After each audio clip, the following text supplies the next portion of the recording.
season. You can wear whatever you want, and I'll support you. Yeah. All right, guys, let's knock this out. Can you walk us through how this three-game series with UCLA came about? Yeah, when the whole conference thing went down, Mick and I had a conversation. It was easy. I think we both agreed that it was something we looked, we thought was important to continue for both programs and our fan bases. And honestly, that was the last time Mick and I talked about it. And then it kind of, got in some other people's hands, and we went from there. So, we look forward to hopefully playing UCLA every year, and in some form or fashion. So, I'm glad there was no gap, and we're excited about Saturday. Could you see it being a home and home as well in the future? I think for sure. There's no reason it couldn't be. I just think it was easy at first. I think we've both played in each other's gyms recently enough and had, maybe a lack of success. So I think neither coach was like excited to go back to Poly or go back to McHale because we both have done that a lot. So I think this is a good little breather in between, and we'll kind of figure out if home and home's in the future.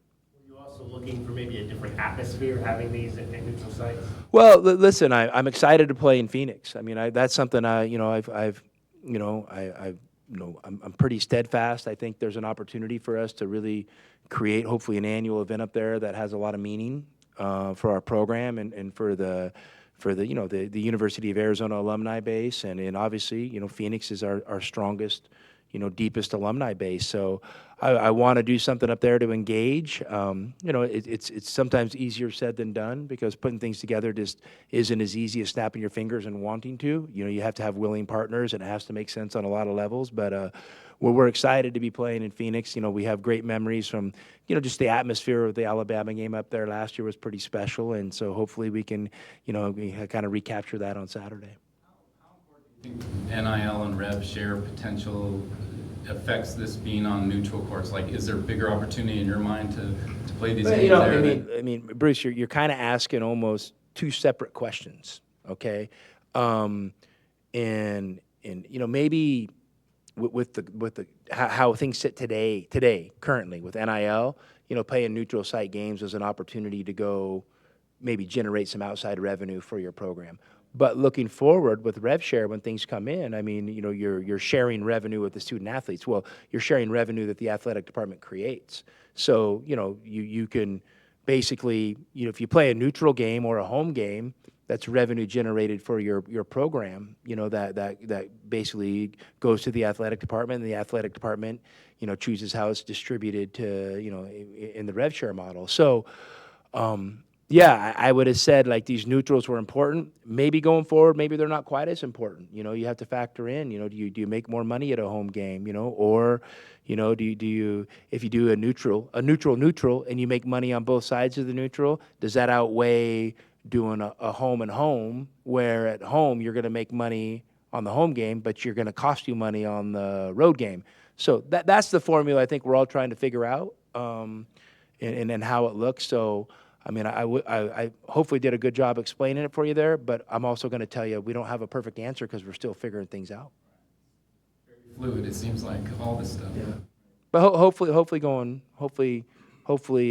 solidifying, so hopefully. You had that week between Bahamas and Southern Utah to kind of work on things and figure out what had gone wrong. Now that you're coming off a win, how is that different? Do you still work on what was wrong, or do you enhance what was going well? I think you're always doing both. I think when you're trying to figure out how do you get your team to play at an optimum level, you have to enhance what you've done well, and you have to try to fix things that haven't gone well or find ways to stay away from weaknesses,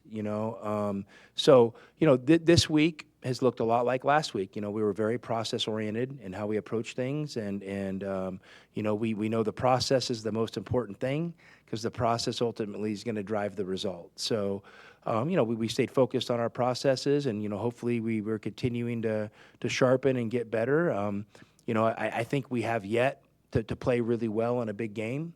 And so it's important for us to try to go out and establish that this weekend is, we want to play well in a big game, and Saturday is a big game.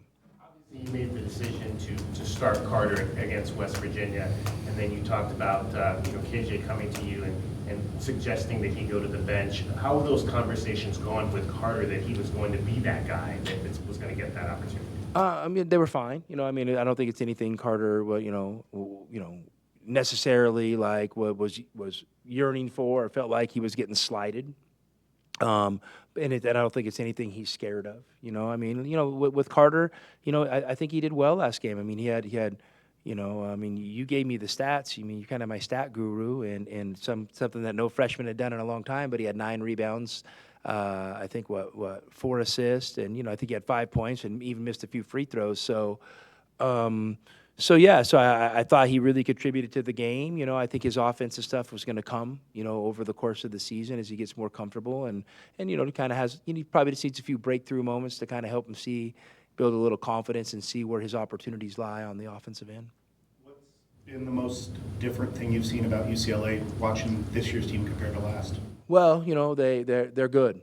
I mean, last year obviously they didn't have a kind of a UCLA type of year, and they're good. They've got some new pieces, but they didn't just clean house either. I mean, they have a lot of these guys that are back and have established themselves in their program and continue to get better and, have a conviction to what they do. They obviously did add a few transfers that are adding a big impact. I mean, the biggest difference is they don't have this beast inside. And who was the dude was a wrecking ball, and he was a force to play against. Now, obviously they look like they're playing better and better as a team right now, but I'm telling you what, playing against that guy was something. I mean, the Bona was a beast, and it was honestly a pleasure to compete against him, because I've seen few guys like that played that hard with that much effort and just that ferocity he played with. But they've replaced him with Bilodeau, and who's a really skilled guy, and obviously we're familiar with him from Oregon State, and he's played well against us in the past, and he's having a tremendous year for him. So I think their skill level increased a little bit. I don't know how you would ever replace a guy like Bona, because they don't make them like that. But they're definitely a team that has a plan, that I think they really know how to play to their strengths, and I think they're doing a really good job of establishing that.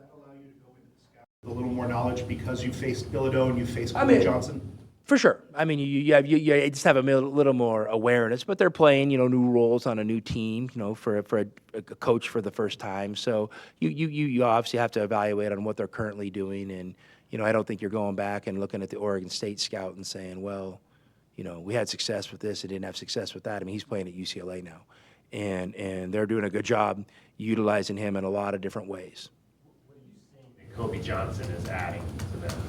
Kobe's he looks like, to me, he's kind of a do-it-all guy for them. I mean, he's really doing a good job facilitating the ball. He's doing a good job, opportunistically rebounding. He's doing a good job defensively.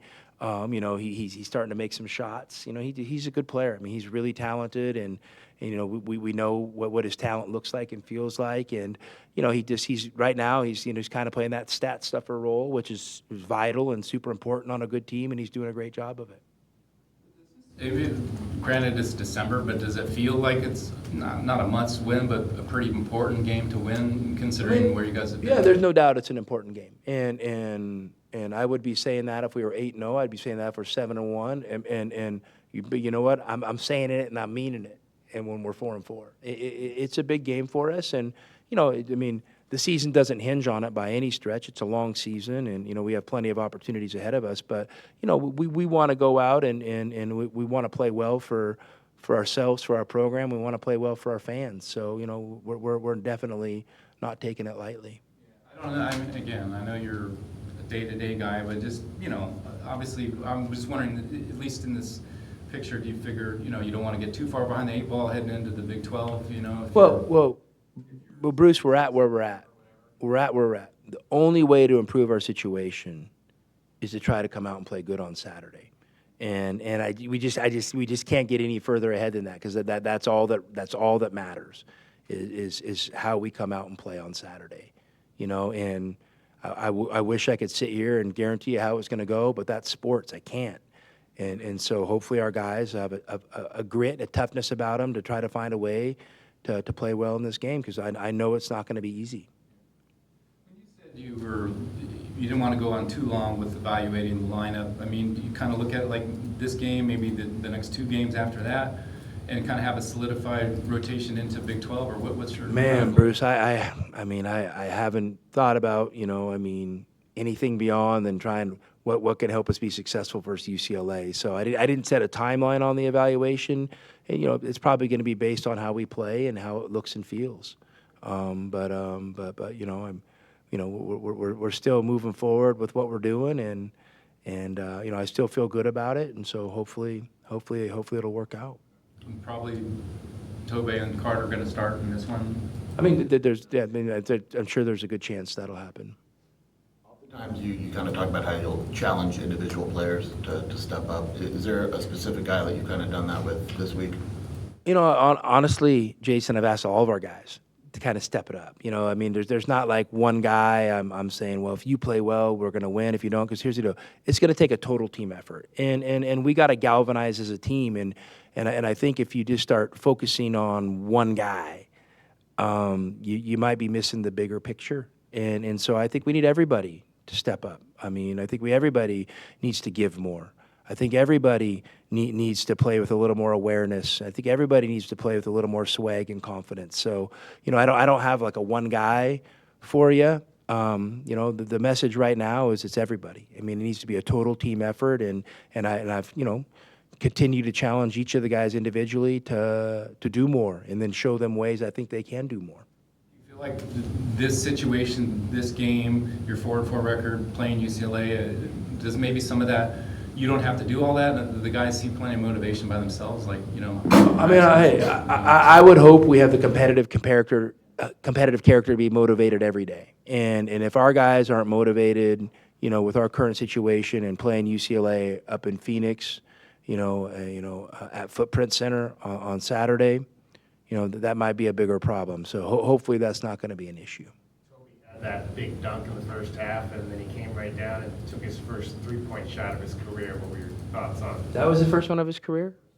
Man, I come to these things and learn a lot. I did not know that.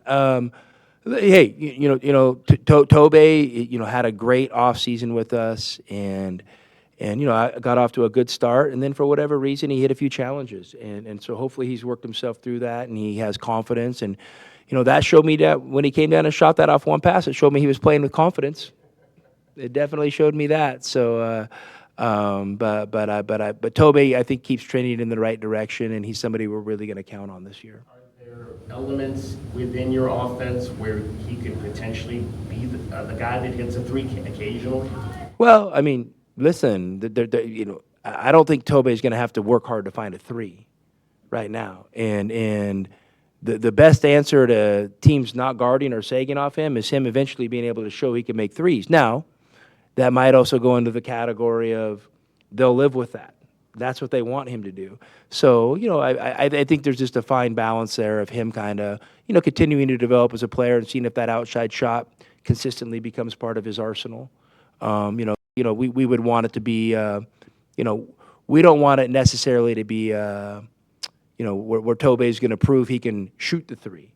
We want it to be to the point where he's a good enough shooter when he shoots them that the other team doesn't feel good about it, and therefore they guard him because they don't want to give him that shot. That's what you're ultimately building for, and then that might take some time, and it might depend on how teams, how they choose to scheme defensively a little bit. After the game about just kind of all the evaluations of trying to get the fast break going. Do you need Jaden to maybe push that a little bit more? For sure. I mean, Jaden's, got off to a good start this year. I don't think I've ever had one guard that I've coached or played for that I said he's pushed it too much. So I'm always pushing him. Every guard we have to push it more and figure out what that looks like and feels like. And, to me, really good guards have the ability to push the ball and assess what's happening as they're pushing it. Guards that are developing or just don't quite have that knack sometimes, assess, then push. We want guys to push first and assess and make a great decision, while that's happening. So, that's the ongoing, player development and just system understanding that you're trying to get guys to understand. But again, they got to be comfortable doing it because I'm telling you, if you're pushing the ball really hard into kind of random traffic, it's not comfortable for a lot of guys. So, we got to make sure that he's, game ready to do that kind of stuff. You've seen UCLA before, but is that might be more of an acute thing that you've got that he's got to look for in this game because UCLA, the tempo and the defense they have? Not necessarily. I haven't got a sense that UCLA is like trying to play really slow, or anything. I haven't got that sense. I think last year maybe they were a little bit more, when they were trying to figure things out. But I don't think we gotta necessarily worry about either team walking the ball up the floor this game. Caleb, where do you think he's at as far as, like, he was talking about entering the Bahamas, about wanting to get to the basket more. He thought he was early on focusing too much on threes. Is he getting to where you'd like to see him as far as distribution, what he's looking for, or is that still kind of an ongoing thing as far as? I think he's played a little bit better. The biggest thing for Caleb is just consistent effort. Consistent effort. Will you run hard when you don't think you're going to get the ball? When you're on the weak side defensively, are you in the moment playing hard, or are you relaxing because you don't think you're part of the play? When you're on the weak side glass, does it matter to you enough? Are you engaged enough in the game to understand that there's a good likelihood that this, what's the old stat? Now that we're throwing out stats here today, 70% of shots missed long or whatever it is, something like that. That you understand that you're vital in our team's rebounding. To me, those are the areas I'm focusing on with Caleb because I think once we can establish that, and he has done it in times in this program, once he establishes and shows that consistent effort in those areas, I think it's going to bleed over into the other areas of the game. Then I think he's going to lose himself in the game, and he's going to be able to play off his instincts, his experience, and that's when I think we got something.